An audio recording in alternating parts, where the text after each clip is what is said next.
week 2 of our series of Psalm 23. It's a whopping 6 verses, 6 whole verses.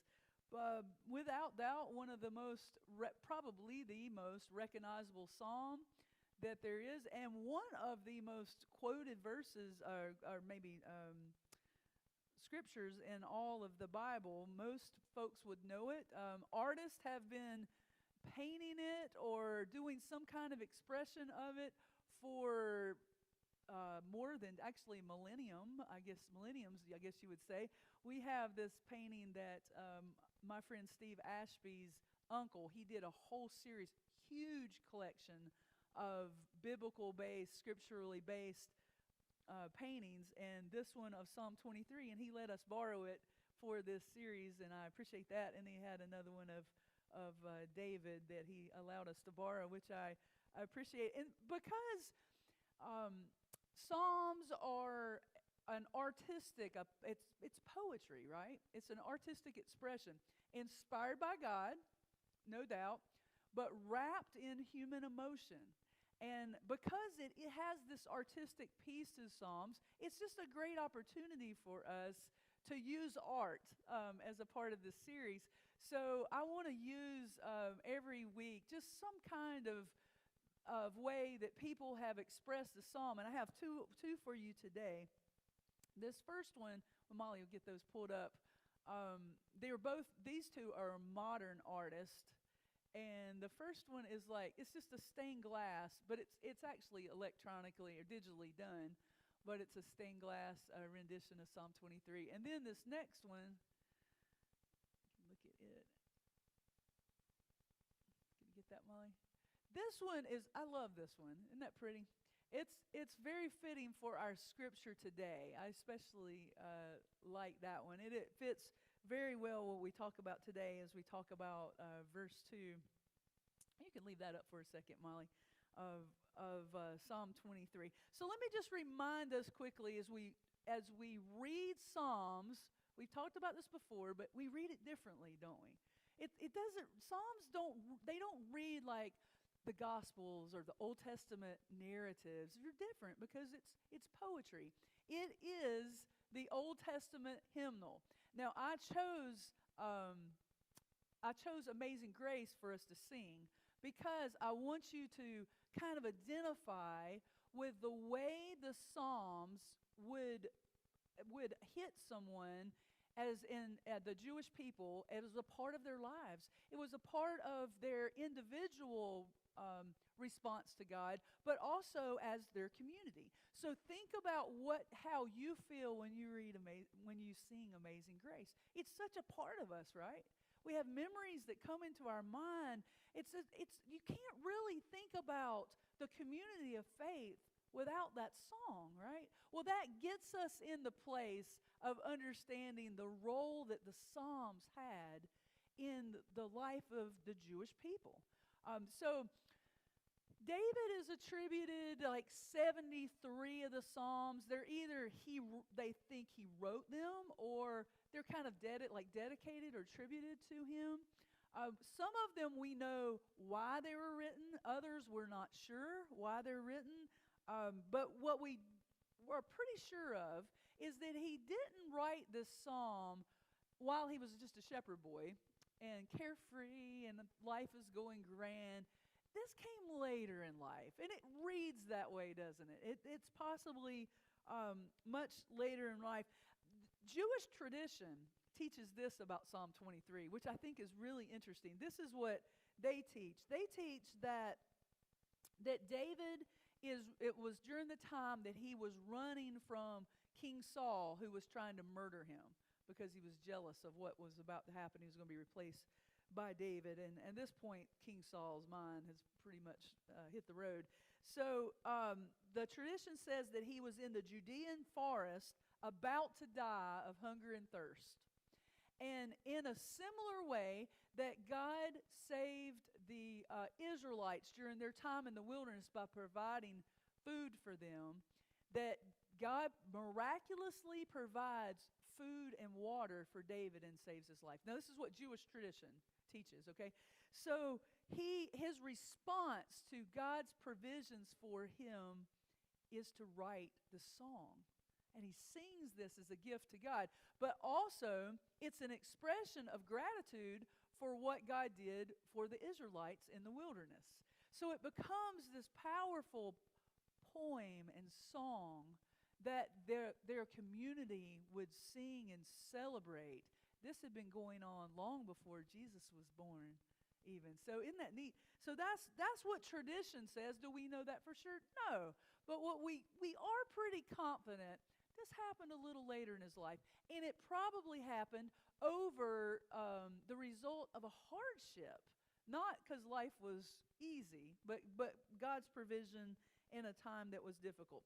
So what we're going to do each week is read the entire psalm, all 6 verses, but in a different translation each week. Last week we read it in the King James Version, and we used maketh and shalls in it. Isn't that great? So this week we're going to go a different direction and read it out of the International Children's Bible. I love this translation of it. So Molly's going to put that on the screen. And our scripture, all of Psalm 23 will come from the International Children's Bible. The Lord is my shepherd. I have everything I need. He gives me rest in green pastures. He leads me to calm water. He gives me new strength. For the good of his name, he leads me on paths that are right. Even if I walk through a very dark valley, I will not be afraid because you are with me. Your rod and your shepherd's staff comfort me.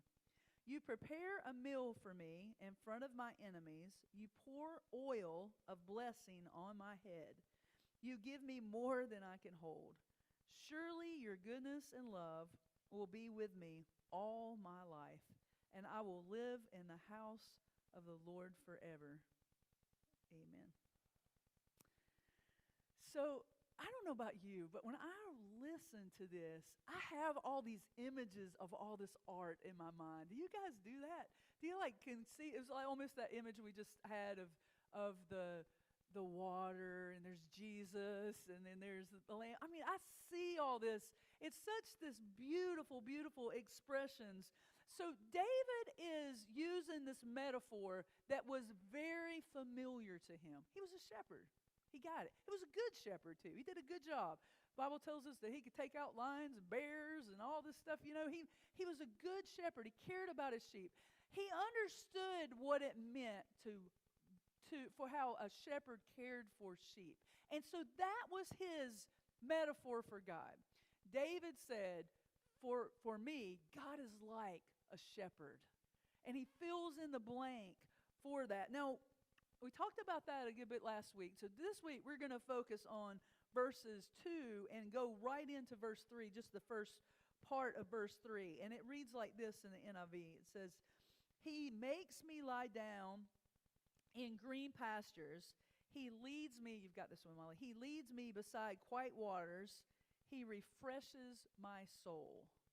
He refreshes my soul. That's our focus for today. We're going to look at that, those phrases today. So let's break this down into the phrases, because there's really like 3 kind of thoughts here. Let's break those down kind of like we did last week. The first one, he makes me lie down in green pastures. The first place that my mind goes when I read that is, he makes me lie down? I mean, hang on, God. He makes me? Well, not every translation says that. Makes me is NIV. Then there's several others that maketh is King James. But, go back, Molly. Uh-oh, something happened. He makes me, and then it always also says gives me rest, and then lets me rest. Okay? So what is it? Because those read very differently, don't they? Makes me lie down, gives me rest, makes me rest? What is it?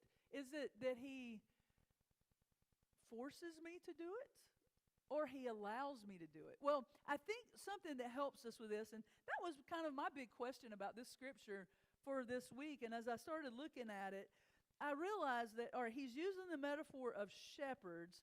So maybe we need to understand how shepherds help sheep sleep. Now that's hard to say. You try that.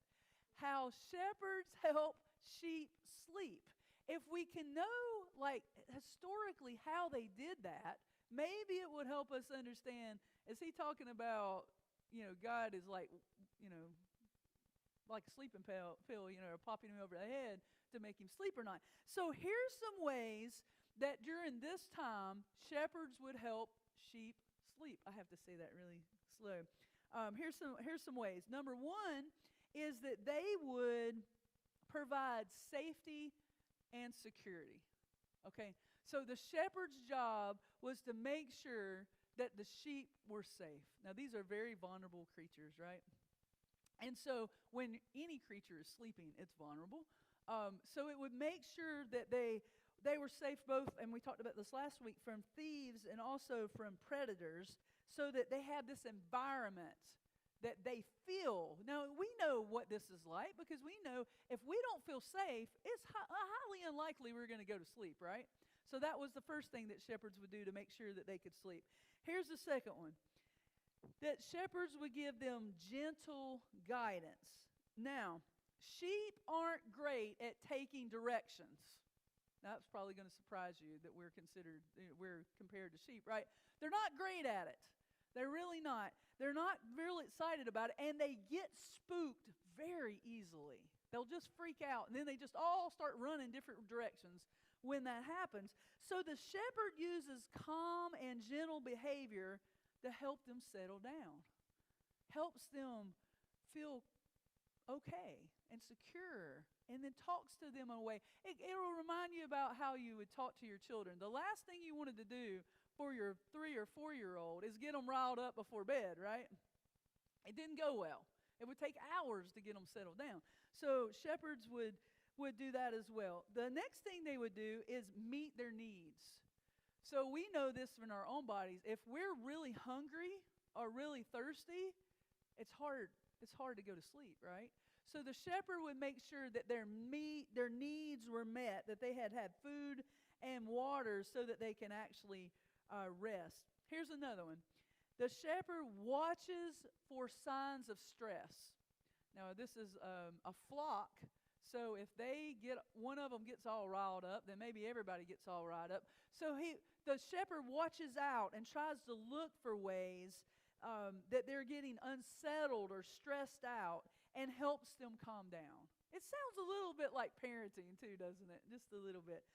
And all those are great, and all those are huge, but there's one that trumps all of it, and that's this one, is that the main element for helping the sheep rest is their relationship with the shepherd. That's the big one. That's the main one. They become so trained and so familiar with the shepherd that the shepherd's presence makes them go, it's going to be okay. It would calm them down. It would settle them down. They actually begin to associate comfort and safety with the shepherd because of their experience with the shepherd. It trumps all these others. If the shepherd's in the room, so to speak, I'm going to be okay. Now, these are ways that this has nothing really to do with, it applies, but this is just the ways that shepherds operated during this time. And it's great insight for us. Great insight. I think it applies quite well as we ask the question, makes me lie down or gives me rest? Which is it? And my response is,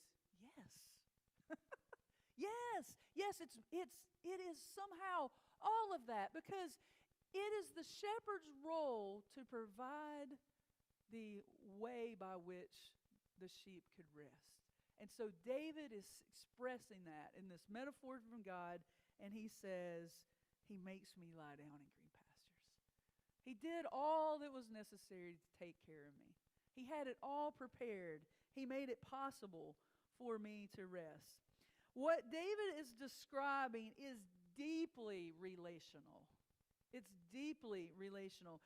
God shepherds him to find rest and to find to find security and peace. Can you relate to that? Have you experienced this? As we grow in our familiarity with God, knowing He's present prepares us to rest, doesn't it? It does something in our hearts. It prepares us. It encourages our rest. It actually enables us to rest. And that might not just be sleep. That might be letting go of worry and letting go of anxiety. That might be unplugging and going fishing, right? I had to throw that in. I'm kind of there right now. It might be all of those things that we go, God's got this. And He's got that in place. And because He does, I can rest. He's prepared me for this. He gives me rest. He makes me rest. He enables me to rest. How do you find rest? How do you find rest for your mind, for your body, and for your soul? Now let's look at the second phrase here. The second phrase is, He leads me beside quiet waters. He leads me beside quiet waters. This one I can relate to. Water has always, my entire life, soothed my soul. I don't know about you guys. I suspect most of us are that way. It can be the beach. It can be the lake. It can be this little bog pond that might build in our backyard and we can hear the water trickling. It's amazing. It soothes me. It calms me down. It enables me to kind of focus a little bit. Now, for sheep, going back to the sheep metaphor for a second, for sheep, I didn't know this, but they're a little bit like camels in that they can go very long periods of time without drinking water. If you guys knew that, I didn't know that. And then they can drink up to 2.5 gallons of water at one time when they're really thirsty. So it's interesting, though. It says, He leads me beside quiet waters. This is a provision thing, I think. This is about the shepherd helping the sheep get what they need. Now, we've already talked about sheep get all stressed out about things, right? They get all worked up. So rough waters would be a hard sell to get them to drink. That probably wouldn't go over very well. They're easily spooked. So the shepherd is providing the best of what they need. He's providing a not rough, contaminated water that'll stress them out, but quiet, still water that enables you to drink slowly and take it in and get your heart soothed as well as your need for thirst. I love the imagery of this. It's just a beautiful picture of God's provisions. Have you experienced God's provisions in your life? How have you experienced that? It's important we remember those things. How has God given you not just what you need, but cared for you? There's a difference, right? I mean, we can acknowledge that our kids need food and, slide them a bowl of rice and say, here you go. But that's not really caring for us, is it?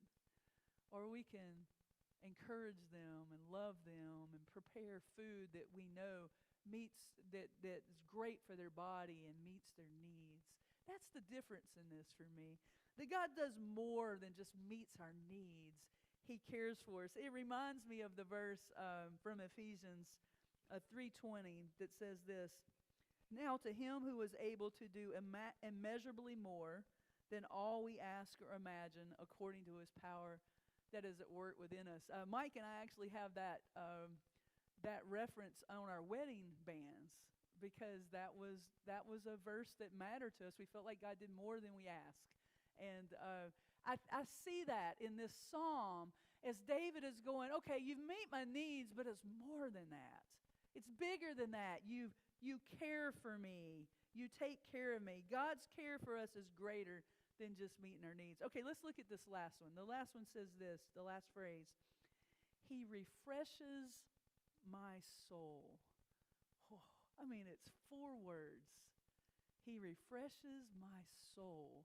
But I read those words and I go, oh, yeah, what a gift that is, right? So you can imagine this beautiful pasture that artists love to paint and cool, calm water trickling and plenty of food for the sheep, and there's not only refreshment for the body, but also for the soul. David's communicating that not only does God meet his physical needs, he also restores his spirit. He restores his soul. It's not just about what is provided or how it's provided. It's also about who is providing. And it's God who's doing that. It is God who's taking care of David. How have you experienced renewal of your soul and of your spirit? Where are the places that you need to go to find that? For Mike and I, there's usually going to be sand involved in that. It's a beach thing for us most of the time. For Molly, it's going to be mountains. I'm not sure how we raised a child that doesn't like beach over mountains, but it somehow has happened. But what is that for you? How do you find soul renewal? Where are the places that maybe it's your backyard, maybe it's your prayer room at your house, that you find renewal for your soul? Do you need it today? Do you need it today? You need to pause and find that. All three phrases speak to care and provisions by the shepherd. And I want us to notice that because I think it's really important. It is the shepherd who initiates this. The need for good restorative rest, the need for food and water, the need for restoration of the mind, the body, and the soul. All of this comes from the shepherd. The shepherd is the provider for this. Here's our big idea for today. It is, if you don't take time out, you'll be put in time out.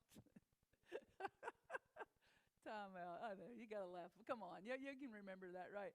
If you don't take time out, you'll be put in time out. I mean, we all have lived long enough. We know that there's truth in this, right?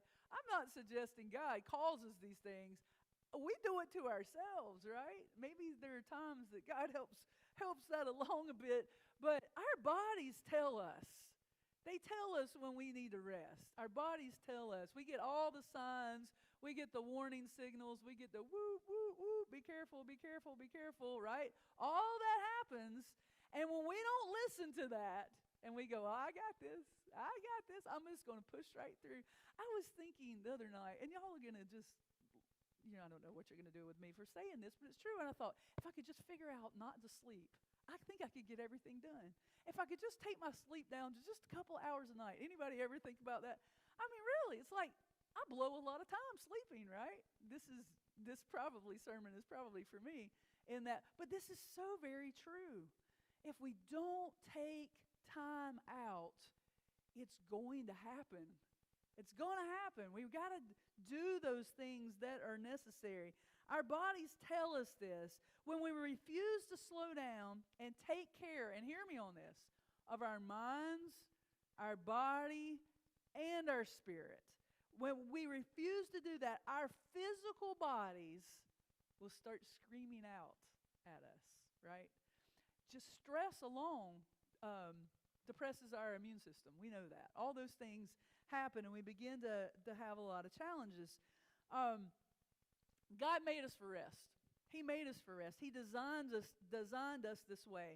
There's just no getting around it. And I know all of you. And you try to find ways to get around it just like I do. And it doesn't work because you all have lived long enough that you have learned that it just doesn't work, that we truly need rest. We often want to sacrifice rest so we can get more done. But God modeled for us at creation the importance for rest. And then God, in case we miss that, then he gives us a directive in the top 10, right, of how to, the importance of rest. So let's look at that. This is from Exodus 20, verses 8 through 11. It says this: Remember the Sabbath day by keeping it holy. 6 days you shall labor and do all your work. But the seventh day is a Sabbath to the Lord your God. On it you shall not do any work, neither you, your son or your daughter, your male or your female servant, nor your animals or any foreigner residing in your towns. For in the 6 days the Lord made the heavens and the earth, the sea, and all that's in it, but he rested on the seventh day. Therefore the Lord blessed the Sabbath day and made it holy. That's a lot of words. What's he saying? He built it in from the beginning. He modeled it for us. Now, I have to laugh at this. Did God need to rest after he created? I mean, I don't know. I don't think so. I mean, I don't see it that way, but he rested. Maybe he did need rest. I don't know. I don't know how that works. But he knew that we needed rest. He knew that we needed rest. And he built in for the people of God, he built into their week rest. Every week. Every week. And not just rest, but worship, like you're doing right now. From the very beginning, is Sabbath for physical rest or for spiritual rest? Yes. Right. Yes, absolutely. Again, yes, it is for both. We like to think that we can divide ourselves into these little components. Yeah, I try to do this too when we go, well, I'll do this for my physical health, and then I'll do this to make sure I'm spiritually healthy. But we're just one being. We're not divided into compartments. And when we neglect any part of our life, we find out really quick that it folds over into the other parts of our life. Rest and soul renewal are not just something that happens naturally. You guys have figured this out by now, I'm sure. It's something we have to plan, right? So, daily, what do we do? Our quiet time, our devotional time with the Lord. Our time to sit, for many of you, it might be your cup of coffee in the morning and your prayer time where don't interrupt that, right? I need to sit for 10 minutes, get my thoughts together without a phone call or without something going on, to get whatever that is for you, that it's your daily time, weekly, Sabbath. What do we do on Sundays? How do we honor God on the Sabbath? Does it look like, other than this hour, every other day of the week? Or is it different? Is it a day that we acknowledge this is about my realignment with God for the week, my community with one another for the week, but it's also about rest. In our house, now, we've got plenty of growth to do on honoring the Sabbath for sure, I can promise you that. But in our house, Sunday afternoon is usually nap day. It's a good thing. Mike gets up super early every weekday morning, like 3:45. Sunday afternoon naps are important, and so that's something that we practice. And when we don't do it, we feel it for sure. But weekly, we step away from work on Sundays. We do things that restore our mind, our body, our spirit, like we're doing right now. But then, what about more than that? I think vacations and retreats are really important. They matter. Are you stepping away, maybe for shorter amounts of time, monthly or bi-monthly, and then at least annually, having these moments where it is about family and restoring relationships, but also about resting. Our vacation got rescheduled because of my dad's death, but we have rescheduled that coming up in just a couple of weeks. And I have jokingly and not so jokingly said to my family, my body is going to be on the beach. And if you're hungry, you know where the kitchen is. If you're, those things, I'm going to be on the beach. I got to unplug. I'm probably going to have a fishing rod in my hand, and I've got to unplug, and we all need that. And that stuff matters. It matters. Are you doing that? It doesn't happen naturally. Our bodies naturally need it, but we have to plan, and we have to have some discipline about us. Daily, what are you doing to restore your mind, your body, your spirit? Weekly, how are you honoring the Sabbath? And then in a larger scale, retreats and vacations, how are you doing that? I'm preaching to myself on this one, I got to tell you. Do I honor the Sabbath? I need to grow. I need to grow in that area. I have parts of the day that I do pretty good with, and other parts I fill in a lot of other things. I need to grow in that area. How are you doing with honoring the Sabbath? I love how David describes that he, or the shepherd, is the initiator of meeting all of his needs. He's the one that gives them rest. God desires that for us too. God is also initiating that in our lives. How do you respond to God's prompting for rest and renewal? Do you feel that in your soul that God is saying, all right, it's time to back up a little bit. It's time to slow down. It's time to reconnect with Him and find renewal. Our church has practiced that this July, and it's felt weird a little bit, especially for Bible study. But I think it's not a bad thing for us to pause, pare down our programming a little bit, to have a time to pause. How about you? Do you need to practice Sabbath? Do you need a vacation to press closer to God? God desires to meet our needs. May we respond to His guidance. I love David's example because he says, God is like a shepherd to me. So I think our question for this series is, what is God like to you? Amen. Let's pray. Lord, I love the imagery of this beautiful, beautiful psalm as David expresses his heart